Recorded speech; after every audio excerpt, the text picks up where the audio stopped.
Yeah, it seemed to come in waves tonight. There were a lot of runs on this team. Was that a product of what caused that? What caused the runs? Yeah.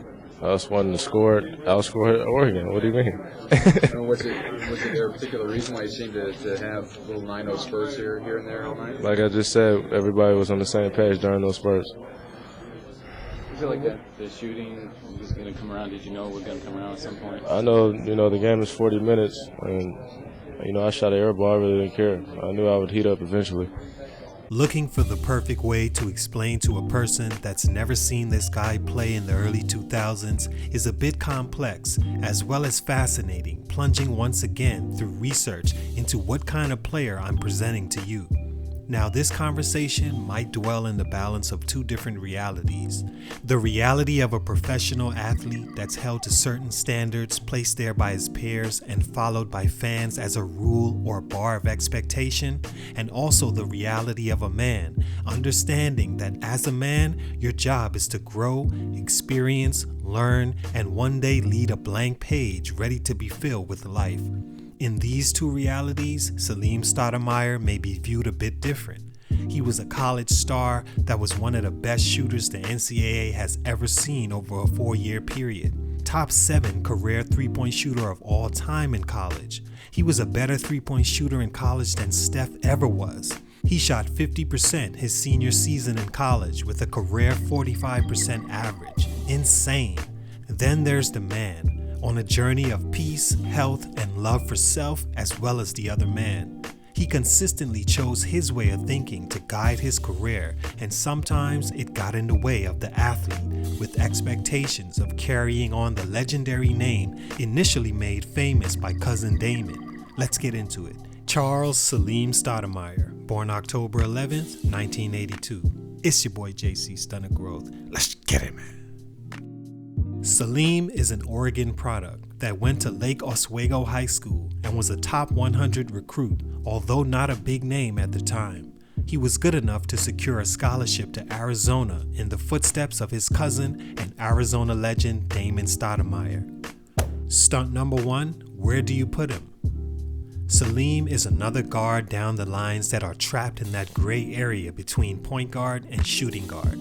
In my opinion, he's leaning more on the shooting guard side with only his height masking him as a point guard. At 6'1", listed, Stoudamire got away with playing the position at that size while at Arizona because that's what college basketball does. It happens because the opposing team most likely has a guy that same height matched up against him. Also because in amateur sports, there aren't many players that will move on to a higher level, so it's easy to play at that level while undersized. Another reason he's trapped in that gray area is because he never got the opportunity to play the position of point guard. Every year in college, he's had a lead or more natural point guard next to him, whether it be Jason Gardner or Mustafa Shakur. In a 4-year period, he needed an opportunity to show he could run and lead a team in the position his height demanded, but he didn't get that opportunity. The final reason he's trapped in that where do you put him category is because he actually excelled in the role of off guard in college. Salim is still one of the best shooters I've ever seen in college basketball. This guy was a flat-out scorer and big shot maker in college. He had the ultimate green light in his mind, and with the shot clock winding down, Lute Olson recalled that there wasn't anyone better. Stoudamire's three-point percentage is one of the best ever, ahead of most your favorite shooters in the league right now, including Steph Curry, and we know how cold Curry was at Davidson. Stunt number 2, against the grain. Salim Stoudamire has long been a mercurial character that was by many accounts difficult to figure out and create a bond with teammates and coaches. At this point in his life, he and his relationship with former coach Lute Olson is great, but hasn't always been the case. He's been suspended twice by Coach Olson in his time at Arizona for his moody attitude and conduct detrimental to the team. Olson wanted Salim to become more of a leader over his time in school, and he wasn't becoming that. Stoudamire instead wanted to do things his way at times, and while in practice or during team activities, he wouldn't attempt to bond with the team and coaches to a point where it brought the energy down and made some players uncomfortable. This attitude followed Salim into the NBA, where he'd be suspended as a rookie by coach Mike Woodson as well for his attitude and conduct amongst the team regarding playing time and substitutions.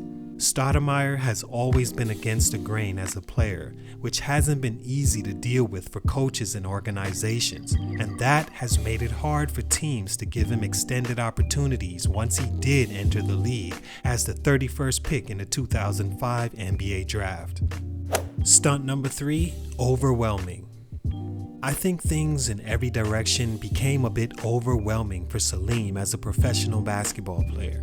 With him being difficult to assign a true position at his size, him not being able to attach himself with his teammates and coaching staffs, and his mindset being a man that views the world in a very different way than just entertainment and making money. Salim seems like a guy that values certain things in life that can be overlooked. Values like respect, self-worth, taking care of your body, and inner peace. He was always searching to find himself, and in the process of doing so, he realized that basketball, the politics of it, and the expectations came as less important than his journey. I can respect that totally. A lot of people figure him to struggle with mental health, but I actually think he's on the right track in his priorities and understanding that there's more to the world than praising athletes and putting famous people on pedestals. There's an actual art to the game outside of entertaining you or I and playing for checks. If you follow him on social media now, you can see evidence of this.